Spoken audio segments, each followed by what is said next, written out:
How did you first hear about this, and why were you interested in this?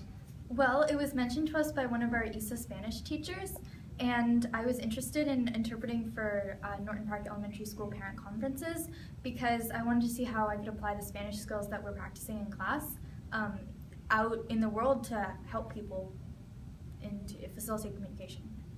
Yeah. Additionally, it's kind of like when we're in the Spanish class, we get a lot of language and we read a lot of really cool historical works, but we don't always get that taste of the culture that's right next to us. Right to our south is Mexico and all of Latin America, and it was really a great opportunity to not just learn about it and kind of hear about it from a historical perspective, but actually interact with the people who have lived it their entire lives. And we could really see the impact of what we're learning in class and how it can be used in the real world. Yeah, especially seeing as these are communities that sometimes need a lot of help in this country, and it was really a great chance to say, hey, you're not just learning this for you, you're learning this for the world. Earlier in the year, we studied Real Women Have Curves, where the character kind of lived in a community maybe very similar to where Norton Park is, all right? And then she would come to a school like Walton, all right? All right, how was it the reverse? How was it going there? What did that community look like? Well, I think there were some definite differences. I remember walking into the building and the woman in charge of it, I think it was Mrs. Madden, was telling me that a lot of the parents just be prepared because they don't necessarily have as much education. Some of them might not know how to read. I actually interpreted for one woman who didn't know how to read, and so that was definitely one of the more interesting conferences I remember. Is that confidential?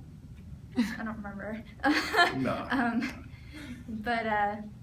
Yeah, so that was an experience because interacting with people with different levels of education. Yeah, especially I go back now every Wednesday weekly to help. They have set up a Spanish class, or they have set up an English class for the adults in the community. And one of the big challenges is we want them to write English, but lots of them can't read or write Spanish. So one of the big difficulties is teaching them how to form the letters, and things like that. It's really this experience for them of going in and learning English. It's not just they're not doing it just for the English. They really need to learn how to learn in any context, it's a big deal for them.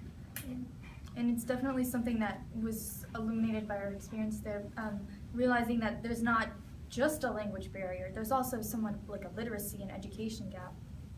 Yeah, and when I first walked in on the first day, the teacher who teaches the English class doesn't speak Spanish herself, so of course communication can sometimes be hard because if they don't understand something, there's no one to explain it to them in their own language, and they can easily feel like outsiders, kind of like they're still foreigners, no matter how long they've been in this country. And after just a few weeks of being there, I could already see them opening up. They're glad that now they have someone who can explain it to them in their own language, and they feel a lot more cared for now. Another big difference is when we first came, there was no reason to do their homework because Norton Park just didn't have the resources to do anything with their homework. They would do their homework, bring it in, nothing would happen, and they'd be assigned more homework. But now that I'm going there every Wednesday, what I do is I collect their homework and I sit down with them and I give them feedback. And A, it makes them feel more cared for, and B, it helps them learn more. Now they're getting individualized feedback, which can help them a lot with their English. And these are free after-school classes that you're helping with? Yeah, so they're provided for free. They're set up. There are a few classes throughout the county, and one of them happens to be at Norton Park.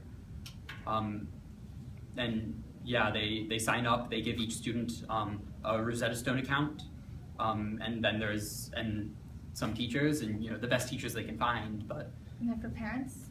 Yeah, and they're for adults. But the best teachers they can find are often the only teachers they can find. So they need a lot of help, and it's been wonderful giving it to them.